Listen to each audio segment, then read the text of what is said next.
ओम शांति। आज का विचार, आप दाता के बच्चे महादानी हो, अविनाशी खुशी का खजाना दान करते रहो। 5/9/2023 के बाबा के मधुर महावाक्य। मीठे बच्चे, सत का संग एक ही है जिससे तुम्हारी सदगति होती है। आत्मा पावन बनती है, बाकी सब है कुसंग। इसलिए कहा जाता है, संग तारे कुसंग बुरे। सत का संग एक ही है जिससे तुम्हारी सदगति होती है। आत्मा पावन बनती है, बाकी सब है कुसंग। इसलिए कहा जाता है, संग तारे कुसंग बुरे। प्रश्न, एक बाप का ऐसा कौन सा कर्तव्य है जो कोई भी धर्म स्थापक नहीं कर सकता? बाप का ऐसा कौन सा कर्तव्य है जो कोई भी धर्म स्थापक नहीं कर सकता? उत्तर, बाप का कर्तव्य है सबको पति से पावन बनाकर वापस घर ले जाना। बाप आते ही हैं सबको इन शरीरों से मुक्त करने, अर्थात मौत देने। ये काम कोई भी धर्म स्थापक नहीं कर सकता। उनकी भी शारीद उनके धर्म की पावन आत्माएं ऊपर से उतरती है और अपना अपना पाठ बजाए पावन से पतित बनती है। गीत जाग सजनिया जाग। ओम शांति। बच्चों ने गीत सुना। किसने सुनाया? साजन ने। सब है सजनिया जिसको भक्तनीय कहा जाता। भगवान एक ही है। जिसको भक्त याद करते हैं तो उसको कहा जाता है साजन। भक्त कहने से मेल अथवा बेमेल दोनों उसमें आ जाते हैं, तो सब हो गई सीताएं। राम एक ही है, भक्त अनेक है, भगवान एक है। उस भगवान को कहा जाता है परमपिता। लौकिक बाप को परमपिता नहीं कहेंगे, वह है लौकिक शरीर देने वाला पिता। परम पिता है परम धाम में रहने वाला, सब आत्माओं का पिता। हर एक मनुष्य को दो बाप हैं, एक लौकिक, दूसरा परलौकिक बाप। लौकिक बाप का जन्म बाई जन्म वर्षा अलग होता है। हर एक जन्म में बाप अलग अलग होते हैं। तुम विचार करो, कितने जन्म लेते हैं, कितने बाप मिलते रहेंगे? 84 जन्मों में जरूर 84 बाप और 84 माँ मिलेंगे। हर एक जन्म में एक ही लौकिक बाप और एक ही माँ रहती है। दूसरा बाप है परमपिता परमात्मा, परंतु सतयुग त्रेता में कभी और गॉड फादर के याद नहीं करते। हे परमपिता परमात्मा मेहर करो, ऐसे कभी नहीं कहते। इसलिए समझाया जाता है, सतयुग त्रेता में एक ही बाप होता है। फिर द्वापर कलयुग में जिसको भक्ति मार्ग में याद करते हैं वही सबको, वहाँ पे फिर सबके दो बाप हो जाते हैं, एक आत्मा का पिता, एक परमात्मा, एक शरीर का पिता। मेल अथवा फीमेल सबको दो बाप हैं। फिर द्वापर कलयुग जिसको भक्ति मार्ग कहा जाता, वहाँ सबको दो बाप हैं। परलौकिक बाप को याद करते क्योंकि ये है दुखधाम। दुखधाम में दो बाप, सुखधाम में एक बाप। यहाँ तो एक लौकिक बाप है, दूसरा फिर सबके दुख निवारण करने वाला बाप, जिसको सभी याद करते हैं कि इस दुख से छुड़ाओ, रहम करो। आधा कलम है दुखधाम, आधा कलम है सुखधाम। सतयुग है नया युग, कलयुग है पुराना युग। बाप कहते हैं, अब हम सतयुग नई दुनिया की स्थापना कर रहे हैं। कलयुग पुराने युग का विनाश होना है, कलयुग के बाद फिर सतयुग आना है। कलयुग के अंत सतयुग के आदि को कलप का संगम कहा जाता है। ये है कल्याणकारी युग, क्योंकि पतित से पावन बनना होता है। कलयुग में है पतित मनुष्य, सतयुग में है पावन देवताएं। बाप समझाते हैं कि ये आश्रित रावण संप्रदाय है। हर एक के अंदर 5 विकारों की प्रवेशता है। घर घर में 5 विकार है ना, 5 विकार प्रवेश, इसलिए इनको पतित दुनिया कहा जाता है। सतयुग त्रेता को पावन दुनिया शिवालय कहा जाता है। कलयुग है वैशाल्य। तो शिव परमपिता परमात्मा आकर के नवयुग की स्थापना करते हैं। बात समझाते हैं, अब जागो, नवयुग अथवा सुखधाम का समय अब आया है। कलयुग है दुखधाम, लक्ष्मी नारायण का राज्य आ रहा है। ये है ही राजयोग। ये कोई कॉमन सत्संग नहीं है। एक होता है सत्य का संग, दूसरा होता है झूठा संग, कुसंग। सत का संग तारे, कुसंग डुबोए।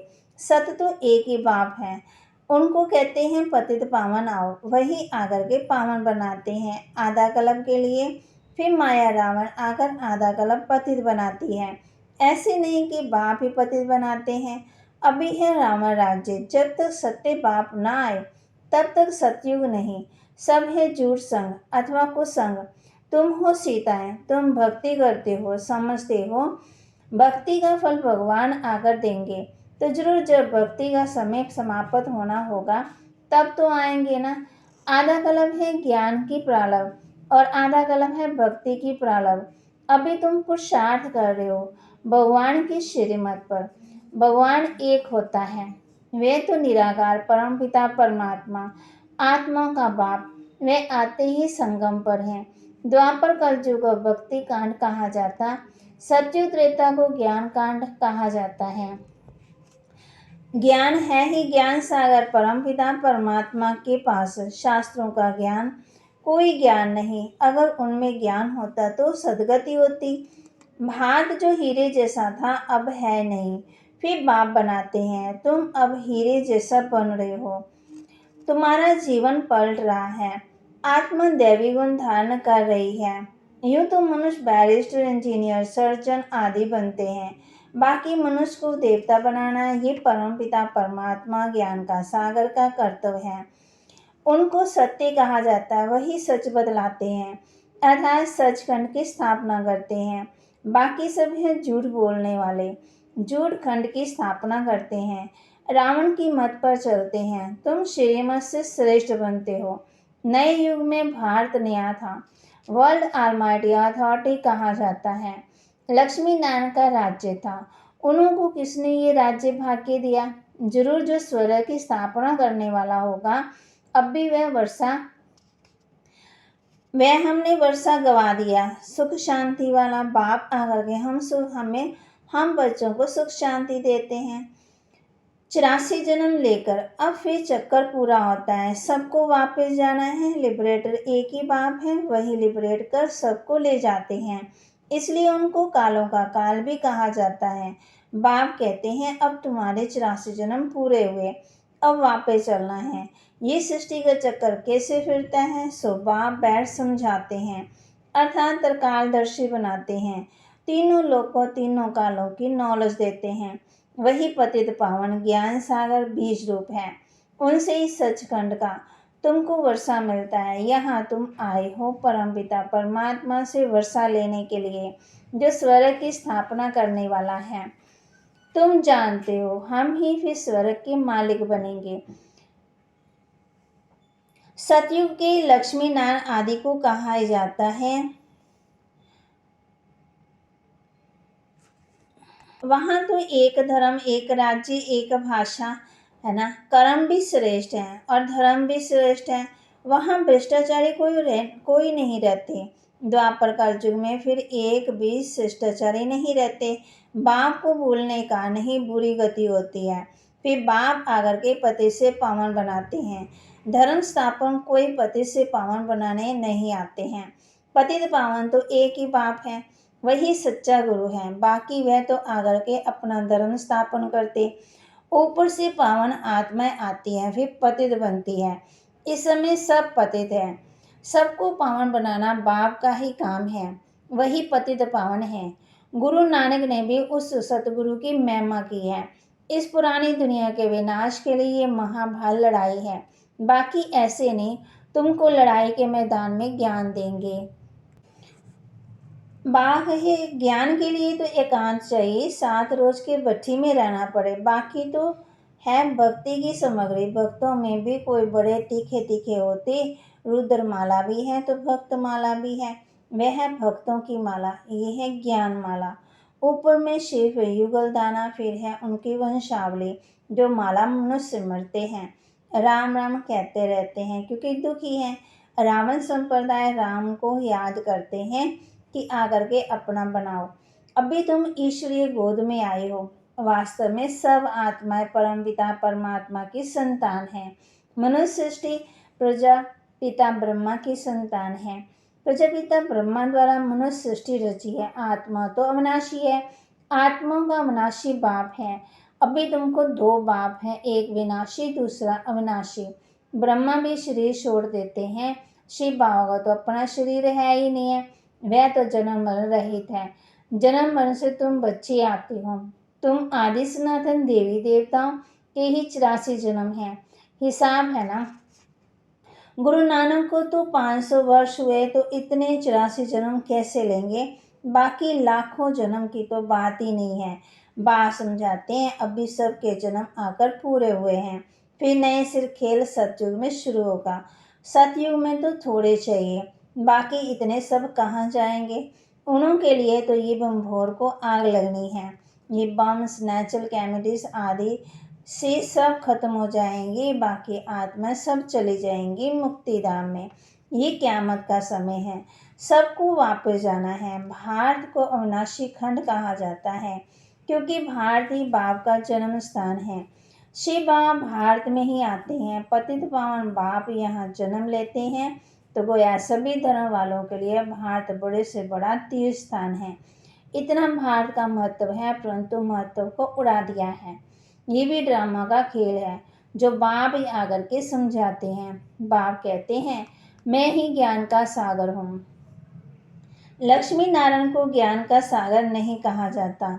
उनमें रचयिता रचना के आदि मध्यंत का ज्ञान नहीं। वे ज्ञान जरूर तुम्हारे में है। तुम ही मनुष्य देवता बनते हो। तुम यहाँ आते हो पति से पावन बन, पावन दुनिया का मालिक बनने। बाप आत्मा से बैठ बात करते हैं। निराकार बाप इनके द्वारा आकर के पढ़ाते हैं। तुम्हारी आत्मा भी इन कर्म इंद्रियों से सुनती है। बाबा ने समझाया है आत्मा स्टार है, जो बुरकुटी के बीच में रहती है, और वह है बाप है सुप्रीम आत्मा। वह सुप्रीम आकर के इनको आसमान सुप्रीम बनाए साथ ले जाते हैं। सब आत्माओं का गाइड है। उनको ही दुखहर्ता सुखहर्ता कहा जाता है। दुख से तुमको लिबरेट कर ले जाएंगे। सतयुग में दुख होता ही नहीं है। नवयुग की नॉलेज भी नहीं है ना। ये बातें मनुष्यों ने कभी सुनी नहीं है। बल अच्छे और बुरे मनुष्य हैं, परंतु सब पतित। तब तो गंगा पर स्नान करने पावन बनने जाते हैं। गंगा का पतित पावनी नाम रख दिया है। वास्तव में पतित पावन तो बाप को ही कहा जाता है। पतित दुनिया के बाद फिर पावन दुनिया की स्थापना होती है। सतयुग को वॉइसलेस वर्ल्ड कहा जाता है, और ये है वॉइसलेस इनकॉर्पोरियल वर्ल्ड। आत्मा यहाँ आकर के पाठ बजाती है। पाठ है 84 जन्मों का। तुम ऑलराउंडर पाठ बजाती हो। ये है बना बनाया ड्रामा। हर एक में अपना अपना पाठ अविनाशी है, वह कभी मिटता नहीं है। तुम 84 जन्म भोगते रहेंगे। 84 का चक्कर आदि अंत नहीं है। ड्रामा कब शुरू हुआ ये प्रश्न नहीं उठता। न आदि है न अंत है। सतयुग आदि सत्य है भी सत्य, हो भी सच। इस चक्कर को समझने से तुम स्वर्ग के चक्रवर्ती महाराजा महारानी बनते हो। उसको वर्ल्ड ऑलमाइटी अथॉरिटी कहा जाता है। अथॉरिटी राज्य कहा जाता है, जो वर्ल्ड ऑलमाइटी बाप से मिलता है। तुम बेहद के बाप से 21 पीढ़ी के लिए सदा सुख का वर्षा पाते हो। बाप को कहा जाता है हेवनली गॉड फादर, हेवन का वर्षा देने वाला। बाप कहते हैं मैं कल्प के संगम युग पर आकर स्वर्ग का वर्षा देता हूँ। जो पुरुषार्थ करेंगे वह सूर्यवंशी राजाई में आएंगे। ये कोई कॉमन सत्संग नहीं है, ये है गॉडलिस यूनिवर्सिटी। भगवानोवाच है ना, भगवान पढ़ाकर मनुष्य को देवता बनाते हैं। ऐसा कोई सत्संग नहीं होगा जिसमें कहें कि हम मनुष्य देवता बनाएंगे। अभी तुम बच्चे नई दुनिया में देवी देवता पदवी पाने के लिए पुरुषार्थ कर रहे हो। समझाना चाहिए दो बाप होते हैं, एक बेहद का बाप, एक हद का। हम बेहद के बाप से वर्षा ले रहे हैं। तुमको भी राय देते हैं वर्षा लो। श्रेष्ठ श्रेष्ठ परमपिता परमात्मा की मत पर चलने से तुम स्वर्ग का मालिक बनेंगे। सच्चा है ही एक बाप। वे आकर पढ़ाते हैं। ब्रह्मा तन से ब्रह्मा मुख वंशावली को वर्षा देता हूँ। ब्रह्मा द्वारा तुमको दादी का वर्षा मिलता है। दादी के वर्षे पर सभी आत्माओं का हक है। लौकिक संबंध में से मेल को वर्षा मिलता। तुम तो आत्माएं हो, सब आत्मा रूप में भाई भाई ठहरे। सबको शिव बाबा से वर्षा मिलता है, तुमको दादे से वर्षा मिल रहा है। बाप कहते हैं हम तुमको मंदिर लायक बनाते हैं। मनुष्यों में देखो क्रोध कितना है, एक दो का विनाश कर देते हैं। ये है ही वैशाल्य। शिवालय था सो फिर बनना है। परमपिता परमात्मा शिव आकर के शिवालय बनाते हैं। वैशाल्य से लिबरेट कर फिर गाइड बन सबको वापस शिवालय में ले जाते हैं। सभी अपने पुराने शरीरों से मुक्त तो मेरे साथ चलेंगे। अच्छा, मीठे मीठे सिक्के लदे बच्चों प्रति माता पिता बाप दादा का याद प्यार और गुड मॉर्निंग। रूहानी बाप के रूहानी बच्चों को नमस्ते। रूहानी बच्चों के रूहानी बाप दादा को दिलवा जान सिकवा प्रेम से नमस्ते। दैवी गुण धारण कर स्वयं के जीवन को पलटाना है। सचखंड में चलने के लिए सच्चे बाप से सच्चा रहना है। दैवी गुण धारण कर स्वयं के जीवन को पलटाना है। सचखंड में चलने के लिए सच्चे बाप से सच्चा रहना है। एक सत्य बाप के संग में रहना है। मनुष्य देवता बनने की पढ़ाई अच्छी तरह पढ़कर बेहद का वर्षा लेना है। एक के संग में रहना है, पढ़ाई अच्छी रीति पढ़नी है, बेहद का वर्षा लेना है। वरदान, हारी के स्वभाव संस्कार को जान, टकराने की बजाय सेफ रहने वाले मास्टर नॉलेजफुल भव। हारी के स्वभाव संस्कार को जान, टकराने की बजाय सेफ रहने वाले मास्टर नॉलेजफुल भव। कोई भी बात को छोटा या बड़ा करना ये अपनी बुद्धि पर है। जबकि एक दो के स्वभाव संस्कार को जान गए तो नॉलेजफुल कभी भी किसी के स्वभाव संस्कार से टक्कर नहीं खा सकते हैं। जैसे किसको पता है कि ये खड्डा है, ये पहाड़ है, तो जानने वाला कभी भी टकराएगा नहीं, किनारा कर लेगा। ऐसे आप भी किनारा कर, अर्थात अपने को सेफ रखो। किसी काम से किनारा नहीं करो, लेकिन अपनी सेफ्टी की शक्ति से दूसरों को भी सेफ करना, यही किनारा करना है। स्लोगन, उड़ती कला का अनुभव करना है तो सदा भाग्य और भाग्य विधाता की स्मृति में रहो। उड़ती कला का अनुभव करना है तो सदा भाग्य और भाग्य विधाता की स्मृति में रहो। आज हमने किस बात का ध्यान देना है? दैवी गुण धारण करने हैं और पढ़ाई पर पूरा ध्यान देना है और उड़ती कला का अनुभव करना है। सदा भाग्य और भाग्य विधाता को स्मृति में रखना है। ओम शांति।